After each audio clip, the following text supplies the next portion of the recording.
Hey there, hi there. mm. Please excuse me, I'm sorry. Alright, today, alright now, waiting for everything to be on. Do do do do do do do do do do do do do do do do do do do do. Alright now, we're gonna cover the Lord of Nowhere, which is a shadow of the Death Turret, which is based on the reverse Death Turret. And it's basically based on stagnation and eternal limbo. Alright, this creature resembles a horse-like entity with blade-like legs that are pulsating with that are pulsating and pouring out with cursed black energy and having red markings on the swords that are burning red hot with rotten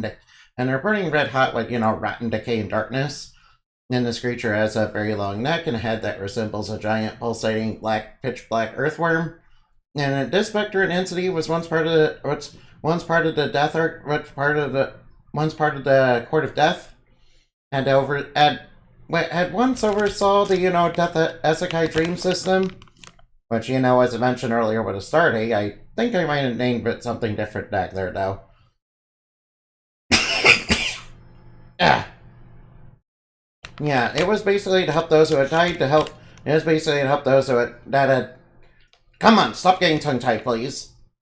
To help those who had died to live out their dreams after death and after suffering in earthly worlds.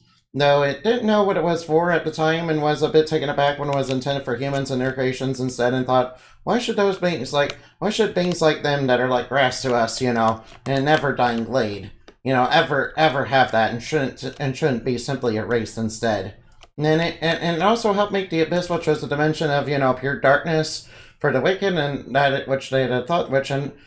which it had thought at the time when humanity was made was their world, a place for the unworthy beings in its eyes, not knowing that this was the precursor to the goddess's predicted shift and change in the celestial realm to what she was doing, plans behind closed doors related to the plan. Oh wait, I'm sorry. Hey, Pass. Hey there, Sleep. All right. Let me try to start over from here. All right. Where was I? All right. Yeah. Not knowing this was a precursor to the goddess's predicted shift and change in her realm. So he decided, he was going to do plans behind closed doors related to the plan to unleash the box of evils. And since it was believed that the dimension of darkness would be where humanity would go once the great evils corrupted the world of humanity and their creations. And then Lord of Nowhere even at one point, helped to create the long silence, the place of limbo where ideas, empires, ideologies, and many things built in the world of man would go and disappear, gone, but not completely forgotten. As a new replace the old in a seemingly infinite void that the Lord of Nowhere thought was proof of humanity's insignificance, as they would live and die without much consequence in its eyes and not see the worth in their potential and how they could shape the world back then. Its rage and hatred, however, towards humanity would be when the goddess of creation announced it would be possible for humans to not only have the power not only have the power of telepomancy and to make worlds and dreams after themselves, but that humans and their creations would become like unto her and be like her children, the Celestials, and basically ascend. After all, why should humans and their creations share the eternity and be like unto the Lord of Nowhere, when what was truly deserved was nothingness and suffering? And they should not be able to touch the power of something as great as he, finality, the end itself.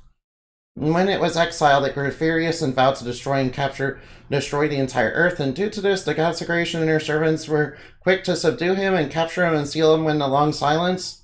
By the way, thank you guys for being here. I highly appreciate it. Alright, now, nice watch trick, yeah. There, amid the broken dreams and fading empires and endless ruins of what it once stood to keep, that kept ever growing. Oh, hold on. There, amid all the broken dreams and faded empires and endless ruins of what once stood that kept ever growing, it only deepened its resolve and its coldness, and only furthered its idea that humanity was by white was a frail and insignificant thing to the was a frail and insignificant thing to eternal beings like him, and that they would rot from all the awful stuff of the great evil's corruption that led humanity to do to each other by the traitor's own devices and pushed them towards endless decay, and it looked forward to when the stars in the universe would burn out in the heat death of the universe and be no more.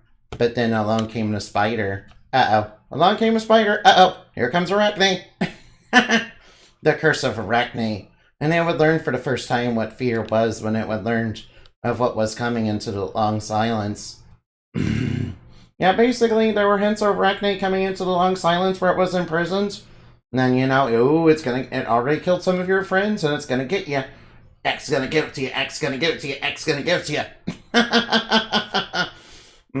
When the consecration fell and the barriers weakened on Lord of Nowhere's prison, its power was pouring out, and it wished to finally bring an end to what it saw as a long nightmare, to finally be the finality at any cost to those worthless things in its eyes. But along came a spider. It didn't recognize the legacy or the face, the bearer of moonlight, Indumati evening night, but she had brought her friends dreams. But then it heard the self-same message from long ago, and along came a spider, and it, even being born of death and finality, finally knew what silence meant for itself, that it once sought to bring unto others. Alright, now, I was kind of inspired by, one of the summons, an Arno Surge, as well as the Nowhere King, to, kind of make this guy. Alright, now, why don't I go look for somebody to raid, huh? Since, we're done. Oh, yeah, and, yeah. Also, that Earthworm segment, I'm hanging him so dump. They gonna give it to you. No, in this case, Arachne is gonna give it to him.